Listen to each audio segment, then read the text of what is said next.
I'm Eric Elyse. And I'm Lara Mitra. And this is How I Got Here, A podcast that captures the twists and turns of professionals' careers and how they figured out what to do next. We are two business school students at MIT Sloan and former consultants who are looking for inspiration on how to navigate our own careers. We hope that these conversations also help you figure out what it is you want to do and how you'll get there. On this episode, we talked to Elyse Neumeier, Chief People Officer of EverQuote. We discussed what it was like for her to graduate college during a recession, finding work that aligns with her passions, and how being open to serendipity served her better than adherence to a strict plan. We hope you enjoy. We'll be right back after the break. Have you ever thought about starting your own podcast? When we were trying to get this podcast off the ground, we had a lot of questions. How do I record an episode? How do I get my show into all the apps people like to listen? Can we make enough to cover our snack budget? The answer to these questions is really simple. Anchor. Anchor is a one-stop shop for recording, hosting, and distributing your podcast.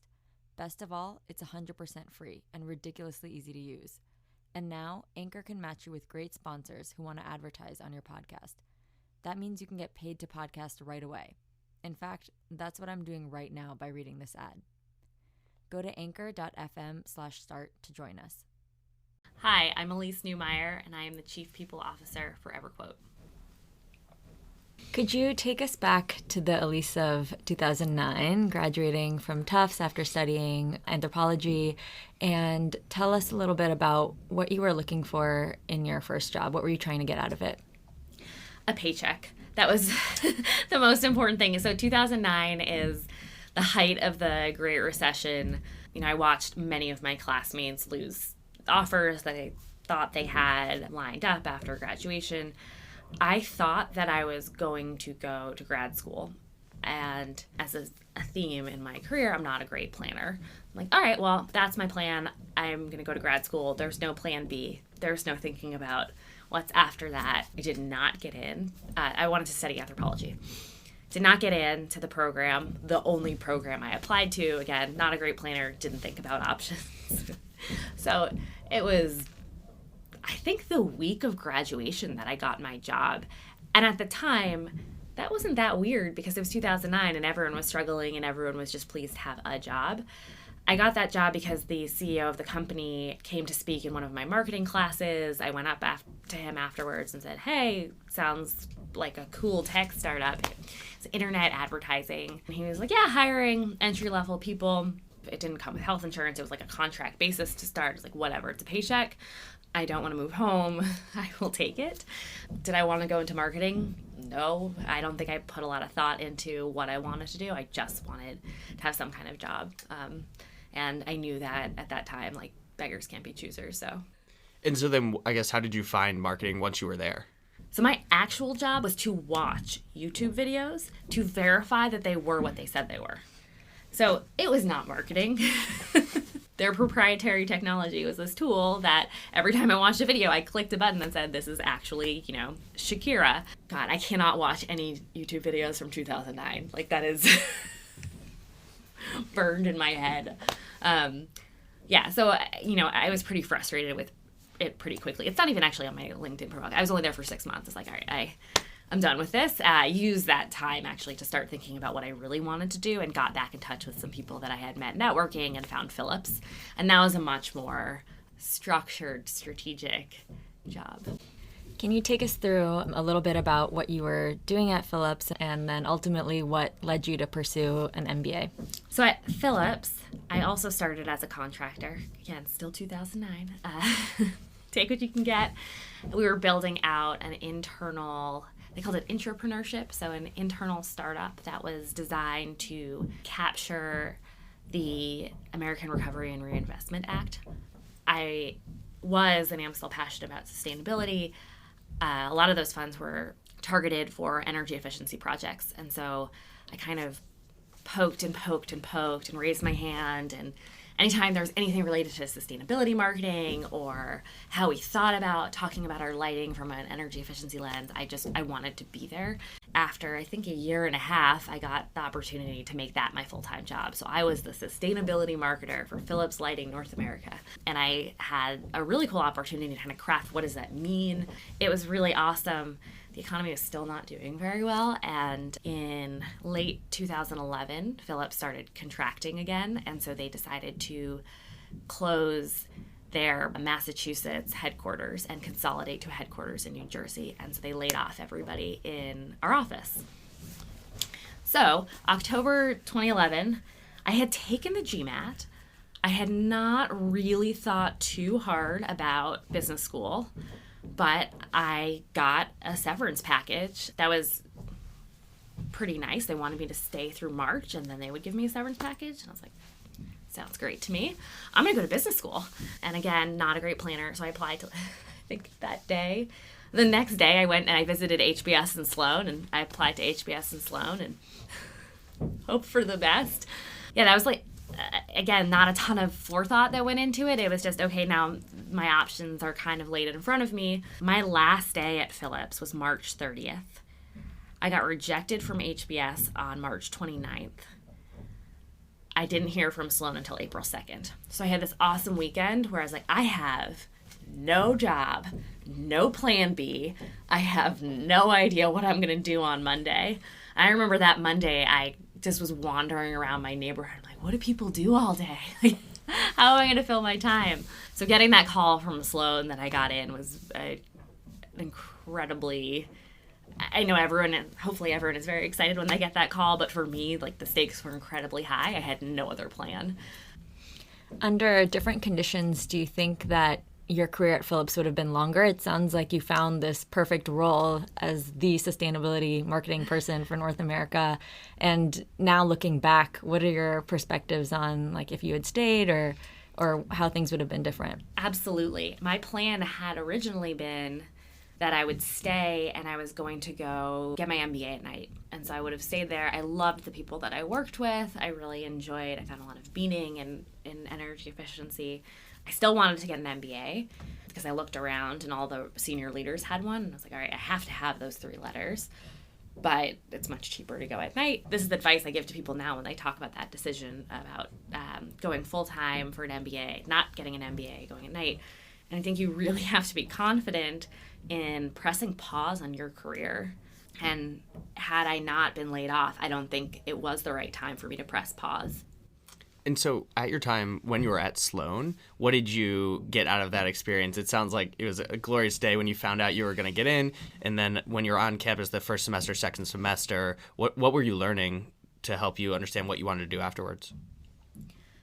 Every focus area, additional class, I was a TA a couple of times. Like, I just wanted to do it all on the academic front. And that, I think, is a very different path than a lot of people take, and certainly a lot of my close friends took. But school's my jam, and I loved it. And I only really started thinking about what I wanted to do in the summer when I was really forced to. I took the first summer internship offer I was given after my first interview. I interviewed with Keurig. They offered me a summer internship. I took it. And it was a great experience. I learned a lot about operations. I learned a lot about the kind of corporate environment that I like. And that's where I had the realization that I wanted to do consulting. So I was like, I'm not ready to settle into a career yet. I want to keep learning. I missed that thrill of learning that I had at Sloan. And so when I got back to campus in September, I went all in. I had my husband giving me case interviews every night. I was like, we're going to get this done. And so, again, last minute decision, and ended up accepting an offer at Bain. And it's like, great, I'm not going to think about jobs for a solid year. And how did you think about that job at Bain when you started after graduating? And now in hindsight, having more of a career, how do you look back and think about it? I am so glad that I took the job at Bain. It definitely was not for me, and I can go into the reasons why. but it did scratch the itch I had of I just want to keep learning. I just want to continue to be pushed. I need to be exposed to more. I'm not ready to settle down. I'm not ready to pick the path that I want to be on. And I will not deny that the brand name has been really impactful in my career since. So I don't regret it for a minute. I'm really glad that I did it. I'm glad that I put in 2 solid years. But I was a terrible consultant. And I will be the first to admit that. I was not good at that job. I learned a lot about myself in the process and what I like in a job, what I'm good at, what I am not good at. It toughens you up. There's no doubt about that. It's a good experience for that. Typically, when we think about career changes, we're thinking about moving from one company to the next. But in your case, we know that you actually ended up staying at Bain, but just changing your role. Could you tell us a little bit more about how that happened? I knew that I did not want to be a client-facing consultant anymore. It's not for me. I had one day I really enjoyed, and that was doing a change management workshop for our clients. And I loved that content. I really enjoyed prepping for it, and I really enjoyed the woman that I was working with. And so here I am. I'm like, everything is terrible. I don't know what I want to do. I have no plan. Once again, I hate what I do. The one positive over the last year and a half was this woman, Jen Andrasco. And I'm going to anchor on that. So I emailed Jen and I said, are you looking for a practice area consultant? Because to your question, it is a lot easier to change internally, or at least try that first before you make the leap to leave a company. And she was hiring, and I ended up taking that job. And I give Jen a lot of credit for my career since then, because she restored my confidence in myself. And it was like the best possible transition job for me to have, because at that moment I felt like I was terrible at everything. I had no idea what I wanted to do. She really, brought me back to feeling confident in my own skills and what I brought to the table. And I think I could not have taken a job outside of Bain that I would be successful at or would even like if I didn't start from a place of confidence. I'd love to hear how the Wayfair transition happened, because it sounded like you were at Bain, you were really happy in this new role, and you said that you thought you were going to stay there for quite a while, but that didn't end up being the case. So what happened there? What happened with Wayfair is actually my sister-in-law's sister-in-law was a recruiter at Wayfair, and at some family function, I had offhand mentioned to her that I was doing change management consulting, and I think that I want to go into HR, but I definitely don't want to do actual HR because I know nothing about that, and that sounds kind of boring. But I like people, and I don't know what job that is, but what's in the back of my mind. About 6 months later, she reached out to me and she said, kind of crazy, but I have an opportunity in our talent organization for someone who has 0 HR or people ops or talent experience. They're looking for a former management consultant. Would you be willing to come in and talk to the VP of talent?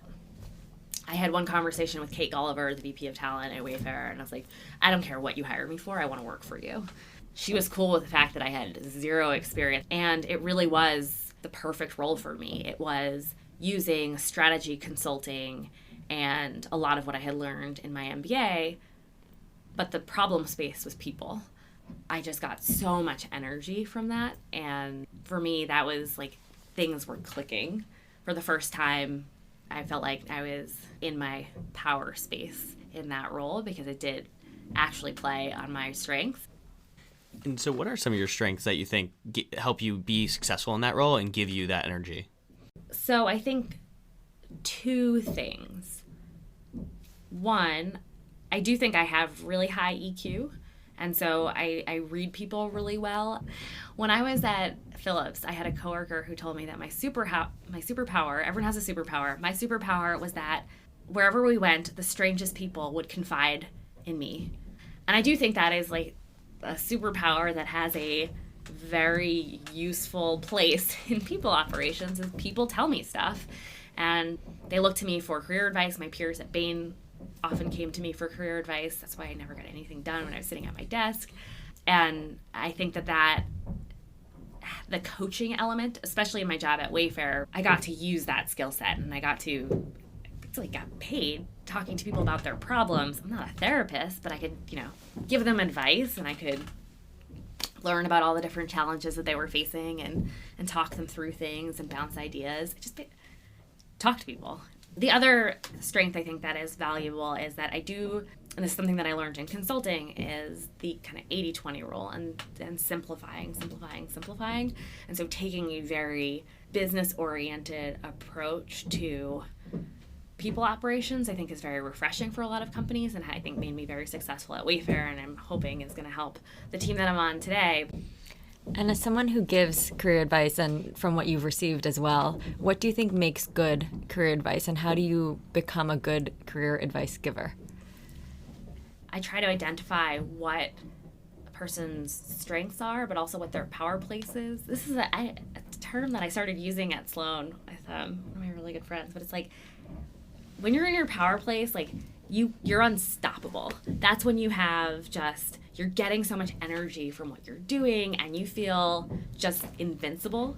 And understanding that and then giving someone confidence that that is valid and going to make them successful and that they should have confidence in themselves, I think is the best advice you can give someone. Most important is that you feel confident in the decision you make and you go into whatever your next adventure is with full confidence. And so that's what I try to focus on when I talk to people.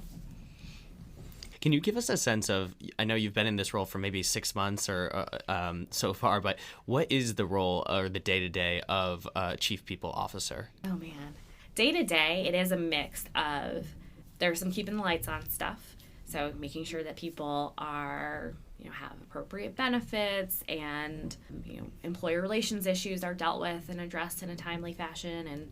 But in particular, why I was drawn to this role, and I think why they were drawn to me, is that I need to make sure that that day-to-day part of my job is maximum 30% of my time, and I need to be spending 70% of my time thinking about scalability. I'm thinking a lot about, okay, what is our employer brand and how do we attract talent? How do we pay people? That was a really fun, I just came out of that. I spent the last 6 weeks coming up with a compensation philosophy and then completely changing everyone's compensation. And then organizational design, so spending time sitting down with leaders and talking through, like, do you have the right leaders in the right spot? Should we move this person over there? Does this person need someone over them? Does this person need more support under them? And then that feeds into a lot of those other pieces. Before, you were telling us a bit about your passion for energy and sustainability, and now it sounds like you're very passionate, but about something pretty different. Can you tell us how your passions have evolved over time, and if you're still in touch with those previous passions of energy and sustainability today? I definitely thought that I would go into a career in sustainability. My plan, in a very vague sense, was that, I'll do some other stuff in business and I'll eventually find my way back. And that might still be the case. I still think I'm fundamentally passionate about it. I think that it's increasingly something that we all need to be passionate about. But I have found that there's a lot of different ways to have an impact on people. And I have found that working in people operations is a way for me to have a meaningful impact on people and jobs and the economy. I found another way to do good, and that is very important to me. To be honest, I struggled to find a job that took advantage of my skills and what I'm good at in that domain. And so I found this other area where it takes advantage of my skills. So ideally, one day I could be like head of people ops at a sustainable company. Fantastic. I'm still then maybe potentially on that path. But in the meantime, I would like to create good jobs for people. And I want to change the way employers treat their employees. And I want to, improve the diversity in the tech industry. And I want to make STEM careers more viable for women and people of color. And I find a lot of meaning in that portion of my work. It sounds like the way that EverQuote approaches talent is very strategic, whereas it feels like in traditional companies it's kind of seen as a cost center. I guess do you think the CEO has changed that perspective, or how do you, either in this company and in future companies, kind of bring that angle and show that this is actually something that you need to think about strategically? It happens to be that my domain is people, but I have just as much of a voice in the room as everybody else. it's the stigma that people have. And I certainly know when I talk to people who are in MBA programs, like, HR, I've never really thought about that. Like, I don't want to go to HR. And it's because at best, HR had a seat at the table. It should be much more than that. You should have a voice. People talk a lot about how luck has shaped their career. Some people say they've been very lucky. Others say it's not luck, it's they made their own luck. How do you think about luck in your career as it relates to the different decision points you've made? I certainly think I have been very lucky. I think it's a combination of luck and starting from a point of privilege. I certainly think that at various points, though, I will be the first to say it is not like my ingenuity and planning. Like, I got lucky that certain things happened when they did, at the time they did. Like, getting laid off was awesome. That is the best thing that could have happened to me, because I got, a massive severance package and a 6-week vacation before I went to business school. I also am a person who's very open to, like, serendipity, and so I kind of seek the coincidences, and, I let luck play a big role. Throughout your professional life, how have you thought about building the successful career that you have while also having time for family, friends, things outside of work? I do put my career first, and that is a decision for my family. Like, right now, my career is first. My husband is a very successful lawyer, and he's in a spot in his career where he has a little bit more flexibility, and that hasn't always been the case. So right now, like, I'm working kind of crazy hours, and he has, really done an incredible job making that possible by doing way more than fair share of, taking care of our daughter. I think one of the secrets of getting more senior in your career is you have more flexibility. Like, the more senior you are, the less someone cares about where you are and when. And so I have a job now where I can come in every morning. I come in around like 9:30 because it's really important to me that I drop my daughter off at school every day and allow her to be her, like, very slow toddler self getting out the door. And that's a benefit of being more senior. But I want to be very transparent that I think for me at this stage in my career, you have to make a decision. You cannot do it all. Like my daughter does not get well-made lunches. She's in daycare from 8 to 6, and it's a sacrifice. So it sounds like, in your own words, up until this point, a lot of the career decisions you made have been somewhat unplanned. And I think in business school and some of the career advice we're given is to think ahead into what we want to be and eventually and plan all the steps to get there. What do you make of that, or what would you tell someone who wants to do that but is struggling, because your story is very different but also successful? So my advice is that works for some people, but that's not for everybody. I don't know what I want to be when I grow up. I still don't know what I want to be when I grow up. I never have. 7-year-old Elyse wanted to be a Foley artist. That's the person who creates the sound in a movie. That's the only time that I've ever had, like, a real career aspiration. I met with someone who has my job at another company, and she and I were comparing notes on how we made the decision to take these roles coming from business. And she was very much thinking about it as, here's my long-term objective, and I'm going to work my way backwards. She talked to a lot of people. She made a very careful, survey of the pros and cons. And she's like, how did you come to this decision? I was like, well, I always take every interview. This is my philosophy. Even when I'm enjoying a company, I answer every recruiter. I talk to every company. I've interviewed consistently for the last 4 years now, because I think it's a great way to learn. And the job that I'm in now, they made an offer. I said no. I said no again. They took me out to dinner. It was a very nice dinner. There's lots of cocktails. I said yes. And she's like, okay, that's a very different approach to thinking about your career. But so far, it's worked for me, and I love to learn. I think that is the most important thing for me to optimize around. And as long as I'm learning, I have at least learned that not having a plan hasn't held me back. And I've really enjoyed the, like, twists and turns that my career has given me by winging it. And so I'm just going to keep winging it, and I'm going to keep taking interviews, and I keep exposing myself to different things. And who knows, like, maybe I'll be, I don't know, the CFO. Maybe I'll be a Foley artist one day still. There's still hope. We're going to try something new at the end of this episode. Based on some feedback we've heard from listeners, we wanted to share some of our own personal reflections about what we gained from our conversation with Elyse. We hope you find them helpful and would love to know what you think of this segment. As someone who's interested in being more of a generalist and less focused on a particular function, I was glad to hear that in Elyse's role as a chief people officer, she was able to bring her whole set of business knowledge to the table and not just those that are focused on HR. Of course, you want to be competent and an expert in your own domain, but a lot of the value that you're bringing as a leader in a company is your general business knowledge. And so when you come to an executive committee meeting, you're going to come with that knowledge and help make the decisions that the company needs to make more effectively. Because realistically, most problems that we have are going to be cross-functional. And so it's going to require not just one domain expertise. I always struggle when people say to follow your passion because I have a hard time picking one that I want to dedicate my work and identity to. Plus, mine are always changing. So I was really relieved to hear Elyse talk about how her passions had evolved. First she started with a focus on sustainability and had an amazing role there. And now, years later, she's found that she really cares a lot about helping people develop and find careers that are good fits for them.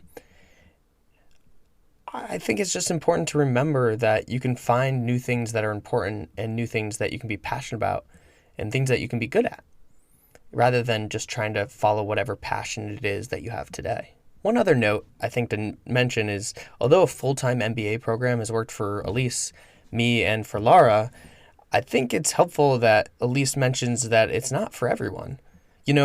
Looking at a part-time program that you can do while working can be a really good decision.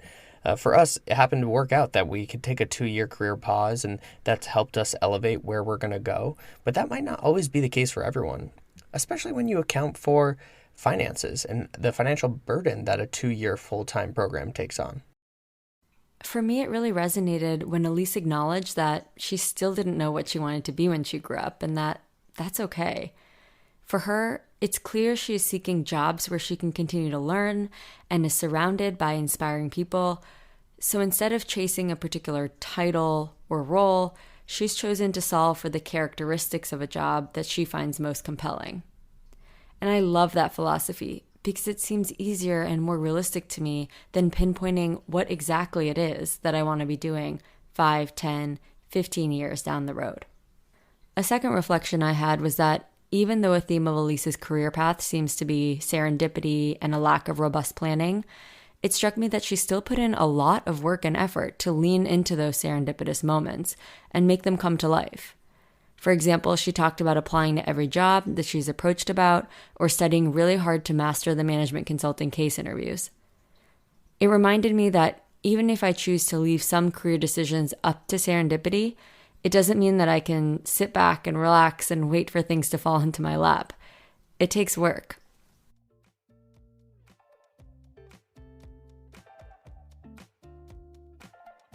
You can find more episodes of How I Got Here wherever you listen to podcasts. If you like this episode, please consider sharing. It really helps. Do you know the perfect person for us to interview next? Or do you want to be on the podcast yourself? Check out our website at howigotherepodcast.com. We'll be back with more episodes soon.